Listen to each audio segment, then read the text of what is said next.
Assalamu алейкум, кадырлуу Марва телеканалынын көрөрмандары жана ошондой эле Насыйкат радиосунун угармандары. Учурда сиздер менен Ыйык Рамазан 2022 телекөрсөтүүсү сиздер менен бизди ушул Ыйык Рамазан айында эфир аркылуу амандаштырып жаткан жаратканыбызга чексиз шүгүрлөрдү айталы. Бүгүнкү биздин темабыз орозо жана ден соолук. Мына ушул темада кененирээк талкуу кылмак үчүн медицина илимдеринин кандидаты, кардиолог Халматов Абдимиталип агайыбыз конокто. Assalamu алейкум агай, эфирибизге кош келдиңиз. Эл менен амандашканга сизге мүмкүнчүлүк берели, эл менен амандаша алсаңыз. Биринчиден бардык элибизди ушу кирип келген улуу Рамазан айы менен куттуктап кетемин. Аллах ушу туткан орозолорду кабыл кылган болсун, соолукту эки дүйнөлүк кылып берген болсун. Элибизге ден соолук, жакшылыктар, Рамазанда кандай тилеген тилектер болсо, жетишине тилектешпиз, дуа кылабыз буюрса. Иншалла. Агай, айтсаңыз, быйылкы Рамазан айы өткөн Рамазан айларынын эмнеси менен айырмаланып атат? Айрыкча могул сиз медицина тармагында алектенгениңиз үчүн бул жаатта сизде аябай эле көп айырма болушу мүмкүн да? Эми медицина менен Рамазанды бириктирип айтсак болбойт. Рамазан өзү ыйык ай. Куранда келген бир айдын ошо бири ошол ай Рамазан. Бул ар бир мусулмандын Рамазан айында туткан орозосу фарз болуп эсептелет. Бул ар бир мусулманга албетте деп эсептейбиз. Анан кийин ошо менен бирге ошо Рамазан айында биз медицинада иштеген үчүн оорукчандар кандай болот, озодун акыбалы кандай болот, ошо Рамазан жөнүндө изилдөөлөр барбы, ошолорго таянсак болобу, орозо тутканда оорулардын акыбалы кандай болуп калат, ошондой суроолор бизге дагы аябай көп келет. Ошондуктан ошол Рамазан айыны биринчиден алдындан айтып өтүп кетейин. Бул диета эмес, бул ибадат. Ошон үчүн арыктоо үчүн эмес, өзүнүн фигурасын жакшы кылыш үчүн тутулбайт бул Рамазан. Бул ибадат катары, ошол фарз катары тутулат. Бирок ошондой болсо дагы Рамазандын ошол ден соолукка тийген, Рамазанда туткан орозонун пайдасы аябай көп изилдөөлөр менен аныкталган. Жок, мен айтканым былтыркы жылы пандемия учурунда. Былтыркы мурдакы жылдарды карасак, биринчиден ошол пандемия, коронавируска туура келдик. Ал убакта адамдар бир шок болуп, Рамазан кандай өттү, кандай билбей дагы калдык. Андан мурдагы жылдары күн узун болчу. Быйыл аябай жакшы келди Рамазан. Азыр күн ысып кете элек. Анан Рамазан бир 13-14 саатка туура келип атат. Бул бардык адамдар үчүн дагы аябай ыңгайлуу болуп калды. Анан жазга туура келип калды, жайга эмес. Орозо тутуу мисалы үчүн биздин оорулар үчүн дагы жеңил болуп жатат. Чоң рахмат, агай.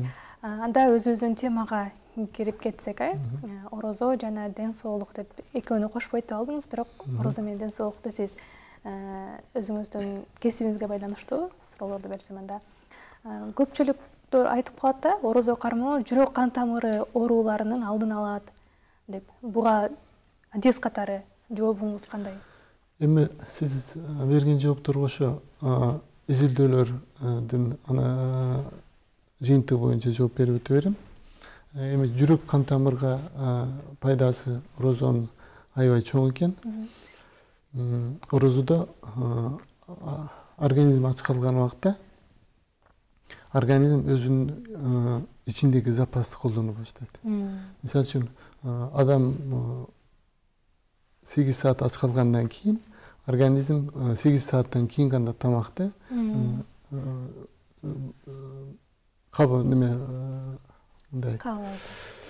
талап кыла баштайт. Ошондуктан ошо талап кылганда мисалы үчүн 8 сааттан кийин дагы 4 саат бизде убакыт бар орозодо.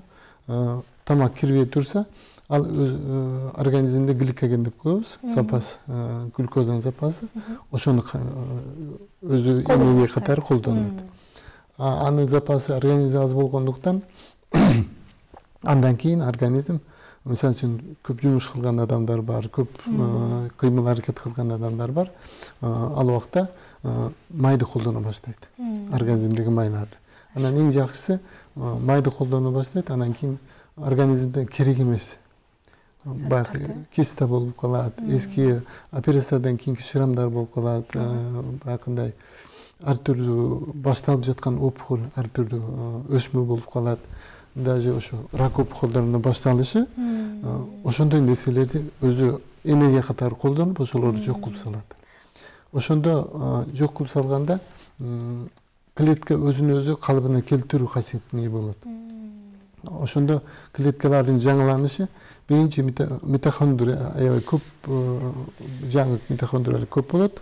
Ал зат эң көп жүрөктө, ошон үчүн жүрөктү жашарышына алып келет. Жүрөктүн жашарышы жүрөктүн жакшы иштешине алып келет.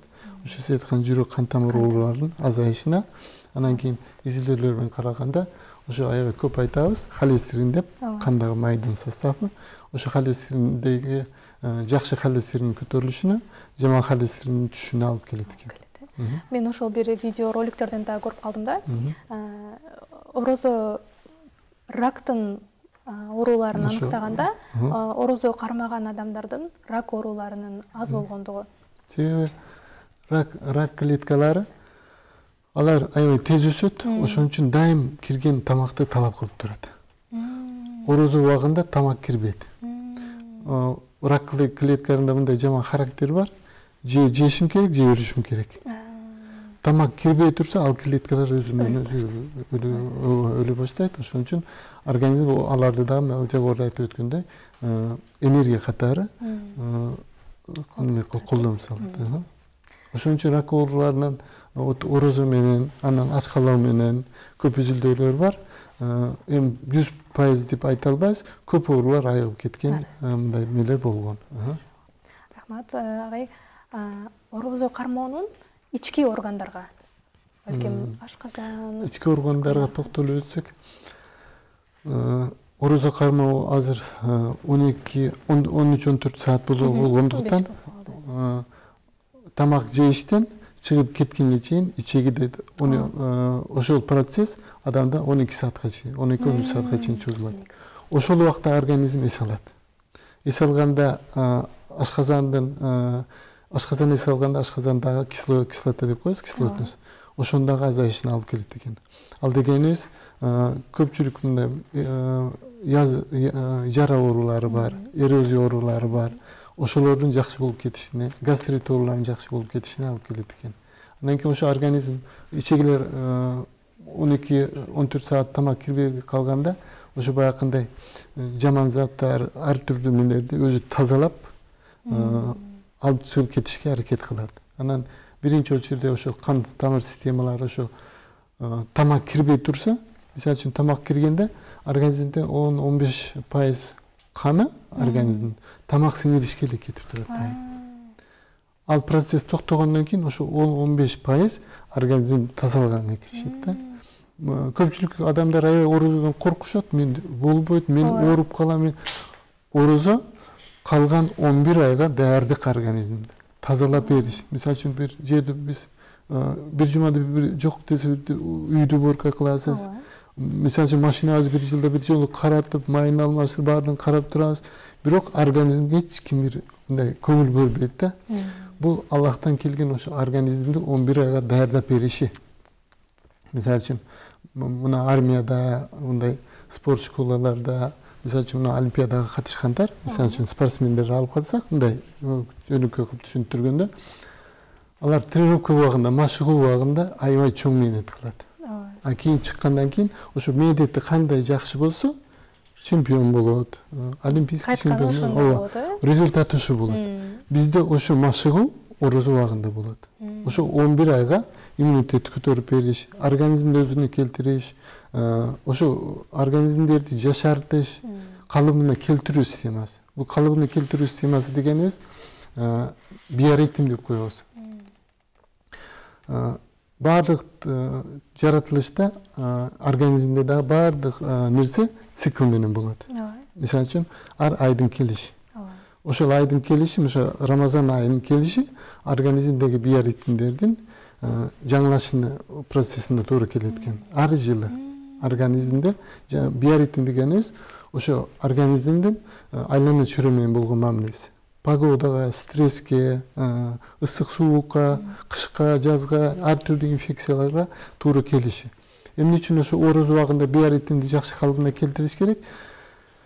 Сырттагы күн, тийип турган күн биоритмди машыктырууга аябай жакшы жардам берет экен. Дайым тамак кире берсе, биоритм машыктыруусу иштебей калат экен. Ошон үчүн ошо орозо тутуунун бул аябай Аллахтан келген бир жакшылык бизге. Ашказанды ис алдырып, ошо биоритмди толук өзүнө келтирип, иммунитетти көтөрүп коюуга, биоритмди толук өзүнө келтирип, ошо 11 айга иштетип коюуга жакшы шарт берет экен. Бул дегенибиз иммунитетти көтөрөт.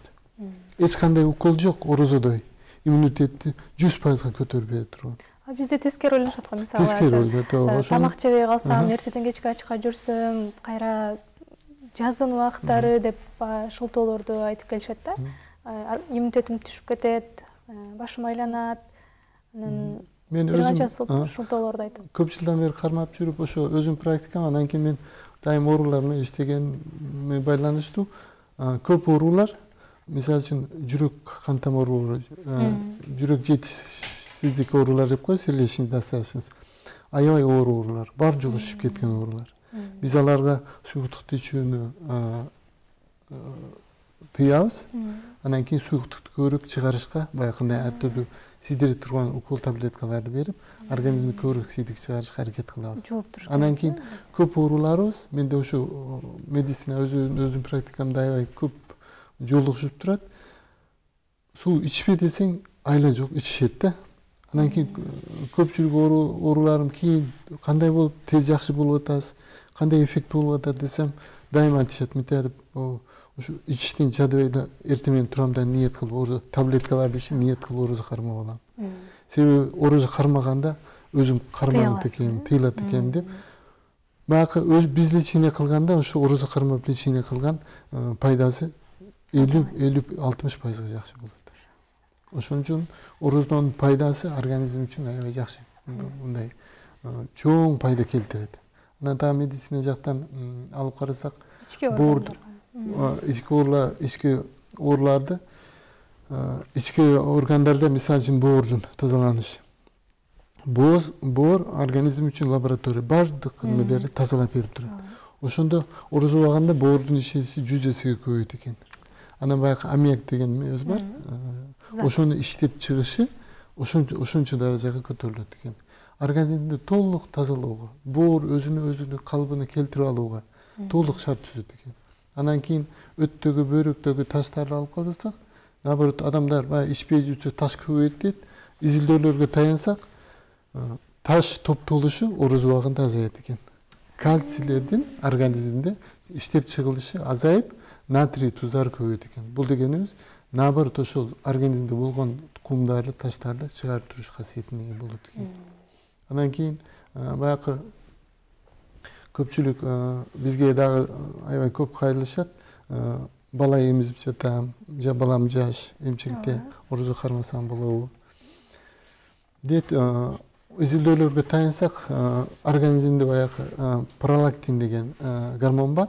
Ошону балалуу 25-30 жашар аялдарга изилдеп көргөндө, ошо пролактиндин көлөмү канда орозо убагында түшүп кетет. Аябай кескин түшөт. Ошон үчүн бул пролактин сүттү иштеп чыгууга аябай чоң нерсени кошот да. Ошон үчүн балалуу аялдарга орозо кармоого тыюу салышкан. Экинчи жакшы жагы, пролактинден азайган жакшы жагы, көп жылдан бери бала көрбөй жүргөн жаш кыздарга пролактинден азайып кетиши бала көрүүгө жакшы шарт түзүп берет экен. Ооба. Ошондой нерсе. Дагы кандай оорулар менен кандай ооруларга, мисалы, орозо кармаганга болбойт да такыр? Орозо кармаганга биринчи кезекте биз баягы инсулин менен, кант диабети менен ооруган ооруларды, бетаптарды инсулин укол алып жүргөндөр. Себеби алар бир күндө 2-3 жолу укол сайып туруш керек, кандагы инсулинди кармап, сахарынды кармап туруш керек. ошолорду орозо кармоого biraz ыңгайсызраак болот. Себеби сахар немесе ошо кандагы түшүп кетсе, комага түшүп калышы мүмкүн. Ошолор ошондой немелерге.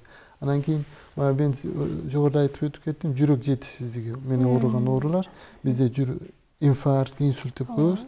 Аябай оор акыбалдагы ооруларга, анан бирөөнүн жардамына муктаж болгон ооруларга орозо кармаш мүмкүн эмес. Андан кийин бизде дагы мына оор бөйрөк иштебей калган оорулар бар. Гломерулонефрит, почек деп коебуз. Аларга дагы орозо кармоо мүмкүн эмес. Боор иштебей калган адамдар бар. Анан ашказанды көп жара болуп, баягы кан кетип, кыйналып ооруларга дагы мүмкүн эмес. Анан жашы өтүп калган, анан өзүн өзү эптей албаган адамдарга, анан кийин бойго жетпеген жаш балдарга орозо кармоо мүмкүн эмес. Бойго жетпеген балдарга деп айтып кеттиңиз да, мисалы биздин динибизде эркек балдар 12 жашынан, ал эми кыз балдар 9 жашынан балакатка жетип, ошол убакыттан баштап орозо кармоосу керек болот да. Медицина ошол 12 жаш менен 9 жаштын аралыгын кандай карайт? Азыркы учурда кыз балдар 9 жаштан кармаганга болобу? 9 жаш мындай биз медицина жактан алып карасак эртерээк. Эртерээк. Ооба. Кыздар дагы бир эми 9 жаштан үйрөтүш керек. Мисалы үчүн мектепке барбаган күнү, ишенбей, базар күндөрү орозо карматып көрүп, акырын организмди көндүрүп, акырын үйрөтсө болот. Бирок эми ал 9 жашта өтө эрте да. Анан балдар дагы 10, 11, 12 жаштан акырын үйрөтүп, анан кийин бир 13-14 жаштан такай карматса болот. Бирок эми балакатка жеткенде эле кармаш азыр biraz медициналык жактан. О, медицина жактан biraz эртерээк. Мисалы, айрым балдар бар да, кармап көрөйүн, кызыгып, балким ошолорду ата-энелердин контролунун астында. Ошо мен айттым го, сабакка барбаган күндөрү орозону кармап сабакка барып, сабактан нагрузка алжак, бул жака жаш балдар чуркайт, жыгылып калат. Давлениясы түшүп кетет, кан басым, канды түшүп кетиши мүмкүн. Ошон үчүн ал балдарга biraz контрол кылышыбыз керек. Рахмат. Ооз ачып, ооз бекитүүдө ашыкча жеп алуу, орозо коркунучу бар баарыбыздачы. Орозо убагында айтып өтүп атабыз, бул организмди тазалаш. Биз өзүбүз дагы ошо организмге жардам беришибиз керек. Орозо убагында мүмкүн болушунча тамакты биз жөнөкөйлөтүшүбүз керек. Бир күндө бир маал жакшы тамак жеп алса, ойлойм болот. Бирок баягы албетте эртең менен саалыктуу жеш керек деп биздин пайгамбар саллаллаху алейхи вассалам дагы месинде көп хадистеринде келет. Сухурда баракат бар деп. Анан медицина жактан дагы карап, изилдөөлөргө карасак, таянсак, ошо эртең менен тамак жеп 10-12 saat aç жүргөн адамдарда ошо ашказан, язва, ар түрдүү ичеги оорулар болбойт экен. Ошого таянсак. Ошон үчүн албетте эртең менен бирдемке жеш керек. Совсем ач калып, бир жолу тамактанып эме кылса, организм өзүн дагы кыйнап коет. Анан кийин ар түрдүү ооруларга да алып келиши мүмкүн. Анан кийин тамак жегенде мен ойлойм, ифтарда жакшы тамак жесе, бул айрыкча баягы ифтардан кийин таравих намаз окуган адамдарга тийиштүү. Оозду ачып, тамакты жакшы жегенден кийин кандагы канттын көлөмү 2 saatта эң жогорку даражага жетет да. Ошол убакта адамдар ошо таравих намазга туура келет. Таравих аябай жакшы нагрузка болот. Таравих намазынан кийин канттын кандагы көлөмү ошо нормага келип калат. Ошон үчүн бир күндө бир маал кечкисин. Анан жумушта иштеген, баягы оор жумуш иштеген адамдар деле көп. Эгер эртең менен укташпасалар, эртең менен жакшы тамактанган жакшы. Анан көпчүлүк айтат, ороз убагында 1 айдын ичинде адам резко арыктап кетиши мүмкүн. Адамдар ороз убагында 2, 3, 4 килограммга чейин арыктайт. Анан кийин баягы белок деп коебуз, белковое голодание. Организм белокту качан талап кылат. организм белокту 4 жума эч нерсе жеп ач калгандан кийин баягы өзүндөгү эттерди жей баштайт. 4 жумадан кийин. Биз болсо 12 саат, 14 саат орозо кармайбыз. Кечинде эт, жумуртка, балык, чучук, казык карып 5 бармак. Бизде мына изилдөөлөргө аябай көп изилдөөлөр болгон ач калуу диета деп коет. Адамдардын баягы арыкташы, өзүн жакшы алып жүрүшү. Карап ушунча 100 жылдан бери, 1000 жылдап диетаны алып көрүшүп, орозону изилдеп көрүп, алар дагы таң калып атат. Бул смешанный диета. 12 саат адам ач калат, кийин каалаганын жейт, дагы 12 саат ач калат. Организмде эч кандай жоготуу болбойт экен да. И белок дагы, и углевод дагы, ошон үчүн мындай өтө көп жеп албай, каалаган тамакты жеп, орозо кармасак, организм үчүн эч кандай жоготуу болбойт. Ошол арыктоону каалап, кандай десем, бир учурда арыктоону дагы каалап тутушат да, орозону. 4-5 килограммга чейин гана арыктайт, сиз айтып кеттиңиз. 30 күндүн ичинде мисалы кайра 30 орозо бүткөндөн кийинки абалдары кандай болот да? Эми орозо бүткөндөн кийин адамдар орозо бүттү деп өзүн тамак курбаш керек. Сактаныш керек. Ошо орозодой режимди Пайгамбар саллаллаху алейхи ва саллям айткан, орозонун пайдасы 1 жылга созулат деп. Ооба. То есть орозодон топтогон жакшы ден соолукту өзүнү келтиришибиз 1 жылга чейин созулат экен. Ошон үчүн эми тамакка акцент бербеш керек. Тамак жегенде адам көбүрөөк энергия алат.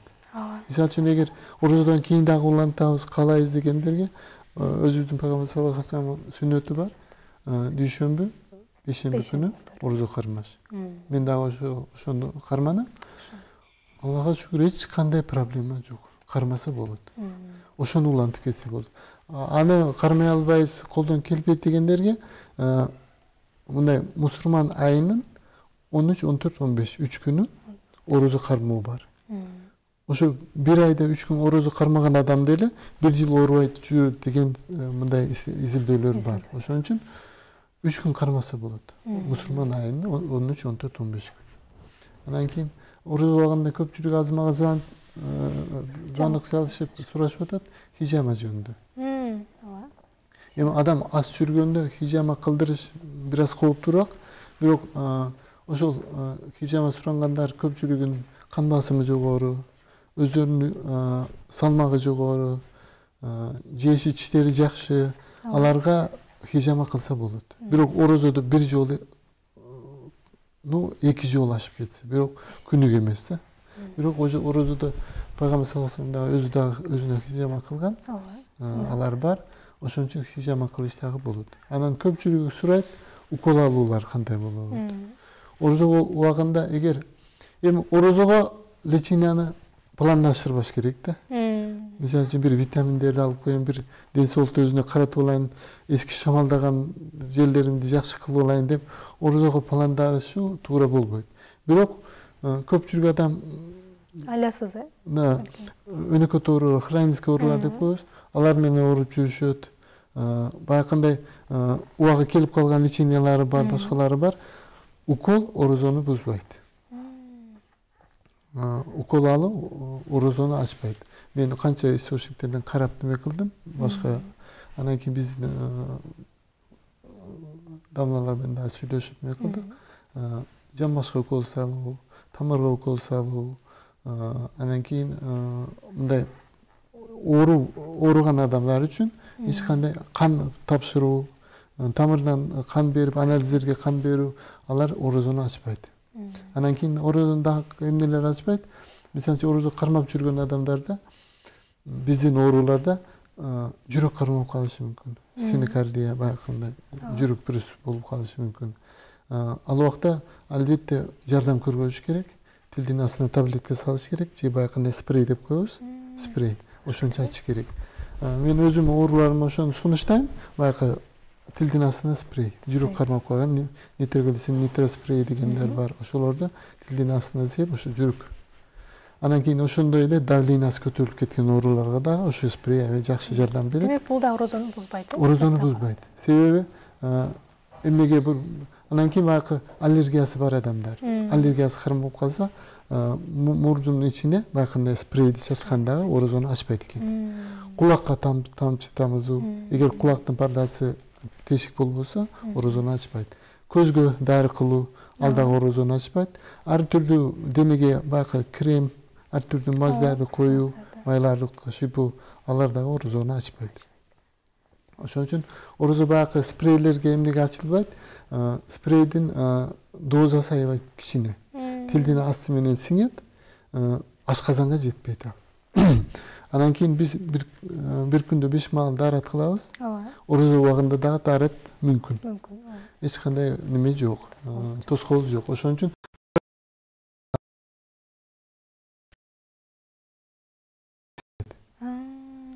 үчүн ал сиңген суу дагы орозону ачпайт. Ошондуктан ошо даарылар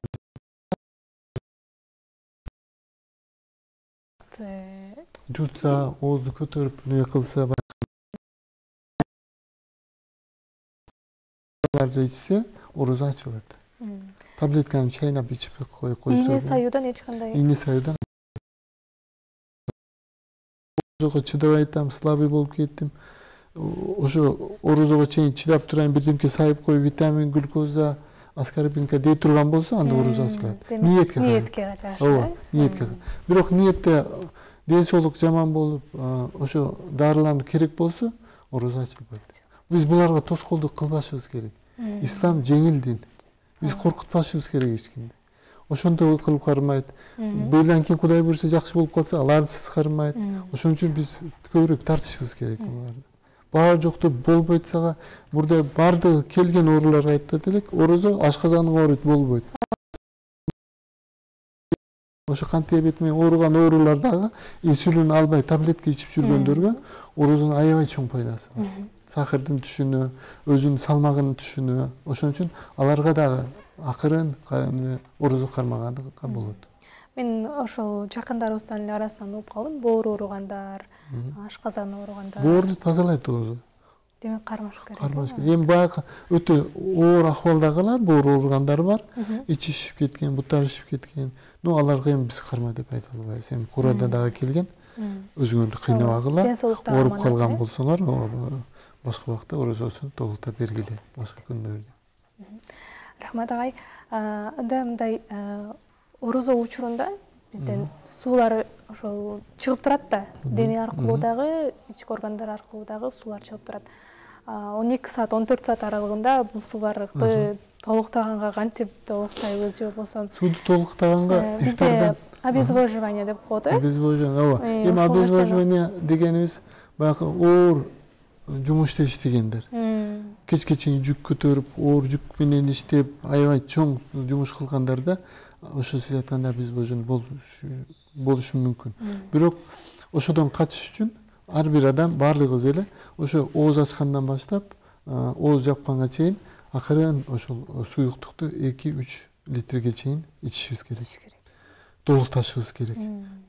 Мисалы үчүн чай, лимон менен, чай, бал менен, имбир менен чай, мисалы үчүн чайды жакшы көргөн адамдар, компот, өзүбүз кайнатып свежий компотторду ичсек болот, суу ичсек болот. Бирок баягындай газдалган суу, кола, ар түрдүү азыр мисалы үчүн эртең менен ооз жап атканда ар түрдүү таттуу нерселерди, шириндик, шоколад, кофени ушулайда токтотуш керек. Себеби кофенин пайдасы аябай аз, зыяны көбүрөөк болот бул айда. Ошон үчүн кофеге үйрөнгөн адамдар эми болбой эле ушунчалык сагынса кеч ооз ачкандан кийин бир чашка ичсе болот, бирок кофени бул айда таштап койгон жакшы болот. Бирок суюктукту ошо кийинки күнгө көп кетишин кыжаат болгон адамдарга суюктукту эгер ден соолугу жакшы болсо, алар суюктукту көбүрөөк ичиш керек болот. Мен дагы ошол видеороликтерден көрүп калдым. Ошол орозо учурунда ач калган 12 саат учурунда адамда эч кандай мындай сууга талап болбойт деп да. Бул канчалык туура? Эми биз орозо кармаганды 5 күн, 10 күн кармай атабыз, 12-14 саат. Ошол аралыкта организм тамаксыз эле иштей берет. Организм толук иштейт. Ошон үчүн эч кандай жоготуу болбойт организм жактан. Эстесин эле мындай алып карасак, орозо убагында деле орозо кармаган адамдар деле күндүз 2-3-4 жолу туалетке барат. Естественный процесс. Анда чоң жоготуу болбойт. Суюктук жактан ошол мен айткан суюктукту ичип ифтардан сухурга чейин калыбына келтирип алсак, эч кандай жоготуу болбойт. Ушул орозо жаатында сизге кайрылган эң көп кайрылган орозого кармаганга болбойбу деп кайрылган кайрылуучуларыңызды да көпчүлүк кайсыл учурда кайрылышат да? Оорулардын кайсыл түрлөрү көп?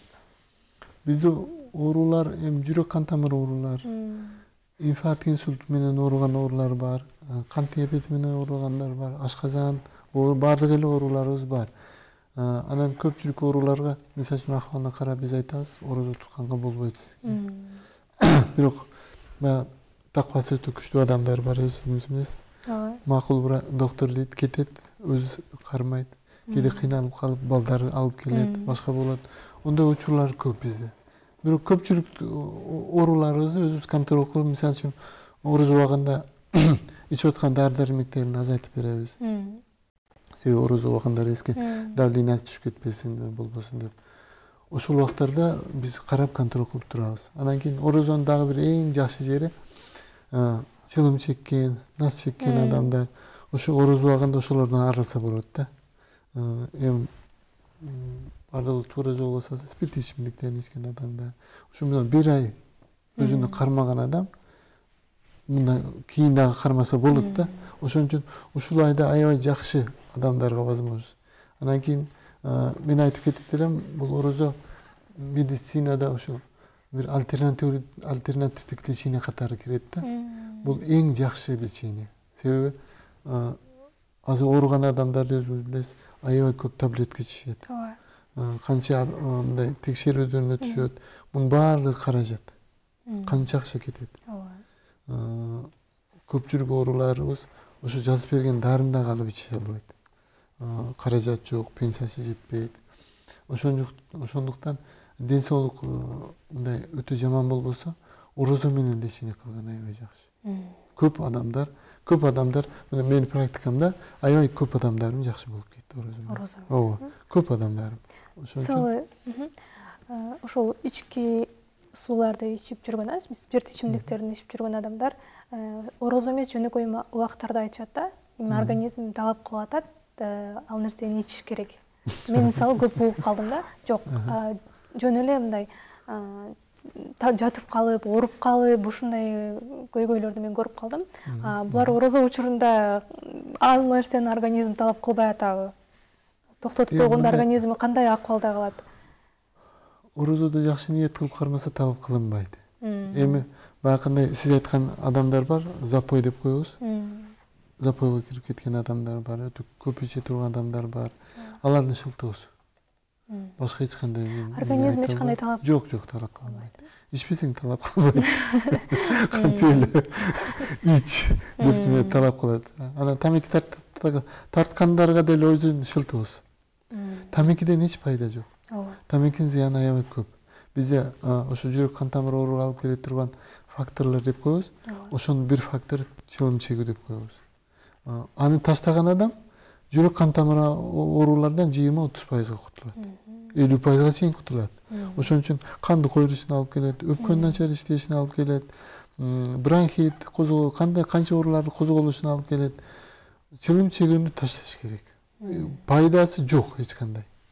Өзүнө дагы мындай өзүнү каттап турган коомго дагы аябай чоң зыяны бар. Ошон үчүн ошо адамдарга орозо убагында чылымды таштоону мен сунуштайм. Орозо ооз ачууда курма менен пайгамбарыбыз сүннөт кылган курма менен ачууну биз суу менен дагы ачып жүрөбүз. Ошол курманын пайдалуулугун аябай кенен айтып кетишти да, ден соолукка пайдалуулугучу. Курманын пайдалуулугу аябай чоң экен. Мындай изилдөөлөргө таянсак, курманын составында кант аябай көп. Канттын фруктоза дегени глюкоза эмес. Фруктоза деген эмнеге жардам берет? Кандагы кантты көтөрбөйт. Бирок организмди тез калыбына келтирет. Мисалы үчүн бул эмне үчүн ошо орозо убагында ошо хурма менен ачыш керек? Аны жегенден кийин организм ошо 12-14 саат аш калганда хурманы жегенде ошо кант көтөрүлөт дагы тез калыбына келет. Анан ичеги иштеши баардык иштеш системаларын уже ишке түшүрөт. Ошон үчүн же ошо хурма менен же бир бирке суу менен ачып, анан кийин бирке тамак эмес, бир салат, мындай жер жемиштер, тамак эмес, жер жемиштерди жеп, ошодон кийин бир 10-15 мүнөт, жарым сааттан кийин тамак жесе, тамакты дагы аз талап кылып неме кылат. Анан ачканда эле сразу баардык тамакты жеп алуу дагы сунушталбайт. Себеби ашказан үчүн дагы оору, сиңирүү системасы дагы изилдөөлөр бар. Сиңирүү системаларынын баягы бездердин эң начар иштегени орозо убагында экен. Бездер аябай аз ошо немелерди чыгарат экен. Демек сиңире албай кыйналат экенбиз. Ошон үчүн тамакты аз-аздан акырын жеп туйса жакшы болот. Ошон үчүн ошо хурма жөнүндө хурманын составында витаминдер группа, ошо Б группадагы витаминдер, магний, кальций, баардык ошо микроэлементтер. Анан кийин железо деп коебуз, мына жаш аялдарыбыздын анемия оорусуна. Булар орозо убагында эмес, дайым жеп жүргөн адам дагы ошо анемия менен оорубайт экен. Анан мына каарылардын тез калып өзүнүн күчүнө кармашка, спортсмендердин баягы чоң нагрузкадан кийин тез өзүнө келишине ошол хурма аябай жакшы жардам берет экен. Ооба. Ошон үчүн анан хурма бир эле ошол неме жер жемиш, анын составында белок бар экен. Башка жер жемиште жок. Ошо белок дагы ошол эттин ордуна десек болбойт. Ошолор катары белок аябай жакшы мындай организмди өзүнүн калыбына келтиргенде, ошо тез калыбына келтиргенде жакшы жардам берет. Демек муну хурманы ооз жапканда деле, сухурду деле колдонуп жеш керек, ооба, жеш керек. Орозодон кийин деле жеш керек. Ар бир үйдө ошол мындай дасторкондо болгону жакшы. Бул аябай пайдалуу. Ошон үчүн жөө сунушталат, сунушталат, ооба. Немесе урматтуу биздин кадырлуу көрөрмандар, сиздер менен 1 саат бою Рамазан 2022 телекөрсөтүүсү болду. Аны менен мен Акыбат Сопокарова алып бардым. Бүгүнкү биздин коногубуз медицина илимдеринин кандидаты, доцент Халматов Абдимиталип агайыбыз болду. Агай эфирибизге келип, өзүңүздүн убактыңызды бөлүп бергениңиз үчүн чоң рахмат. Эл менен коштошконго, анча-мынча орозого тиешелүү сунуштарды айтканга мүмкүнчүлүк берсек, сиз эл менен коштошо алсаңыз. Эми баягы адамдын орозо адамдын өмүрүн узартат дейт да. Бул жөн айтылган сөз эмес, бул баардык изилдөөлөргө таянган сөз да. Мисалы үчүн 28-30 жылдары 1928 Америкада аябай чоң ачарчылык болгон экен. Депрессия болгон, ачарчылык болуп, адамдар аябай чоң мындай депрессияга түшүп калган экен да. Ошодон кийин бир 3 жылдын ичинде тамактын аздыгы, адамдардын депрессияга кабылганы аябай чоң болуп, анан окумуштуулар андан кийин өздөрүнчө прогноз кылган. Ошо депрессиядагы адамдар баардыгы уже жакын арада ошо депрессиядан каза болуп калат деп. Андан кийин депрессиядан кийин наоборот ошол ач калган адамдардын жашы дагы 6 жылга узарган да. Анан кийин бул секрет каяктан келип чыкты? Эмне үчүн адамдар ач жүрсө, алардын өмүрү узар эле деп. Ошого дагы мындай изилдөөлөргө карап тайсак, окумуштуулар бир Эквадордун бир айылында ушундай неме адамдар бар экен, бою кичине, бир 30 сантиметрден жогору болбойт экен. Бизде синдром Лерона деп коет. Аларды изилдеп, аябай таң калышкан. Себеби алардын ошол адамдарда мына аябай көп каза таба турган оорулардын диабет менен рак оорусу аларда эч кездешпейт экен. Ошол оору менен оорушпайт экен. Анан кийин эмнеге буларда ушундай, эмне үчүн деп изилдеп эме кылса, инсулиноподобный фактор деген фермент бар. Буларда ошо фермент организмде аз же жок экен да, аябай аз экен. Бул ферменттин көбөйүп кетиши адамда диабетке, толуп кетишине, адамдын өмүрүн кыскартышы. Бул инсулиноподобный фермент адамдын өмүрүнүн кыскарышына алып келет да. Бул адамдарда наоборот, ошо фермент аз экен. Ошо инсулиноподобный фермент орозо убагында көлөмү аябай азайып кетет. Анан кийин баягы Япондук окумуштуу аутофагия деген эмени ачып, организмдеги клеткалар кыска убакытта ач жүрсө, өзүнө өзү ошо баягы эски клеткаларды майдалап, жаңы клетка пайда кылып, калгандарын энергия катары колдонот дейт. Ошо жаңы клетка организмдеги чыгып аткан клеткалар дагы запаска алып, ошо өзүнүн организм баягы мен айтып өткөн жаман рак ооруларынын башталышы, ар түрдүү кисталар, ошолордун энергия катары колдонуп, жаңы клеткалар ошолордон пайда болуп, адамдын өмүрүнүн узарышына алып келет экен да. Ошон үчүн эми ниет менен, жакшылык менен тутуп, Аллахтан жакшылыктарды сурайбыз. Ошон үчүн баардыгыңар өмүрүңөр узак болсун, туткан орозоңор кабыл болсун, элибизде жакшылык болсун, тынччылык, молчулук болсун, эч ким оорубасын, биз жумушсуз калайлы. Албетте, агай, эч ким оорубасын, баарыңыздардын кармаган орозоңуздар кабыл болсун. Орозо мүмкүнчүлүктүү, сооптордун, берекенин айы. Агай айтмакчы, ден соолукту чыңдоонун 11 айга запас кылуунун, ошо даярдануунун айы экен. Андыктан баарыңыздарды 15 күндүк орозо калды. Мындан арадагы орозону кармоого чакырабыз, ден соолугуңуздарды чыңдоого чакырабыз. Эч ким оорубасын. Баарыңыздардын кармаган орозоңуздар кабыл болсун. Мен сиздер менен кийинки жумага чейин коштошом. Баарыңыздарга жагымдуу кеч каалайм. Ассаламу алейкум рахматуллахи ва баракатуху.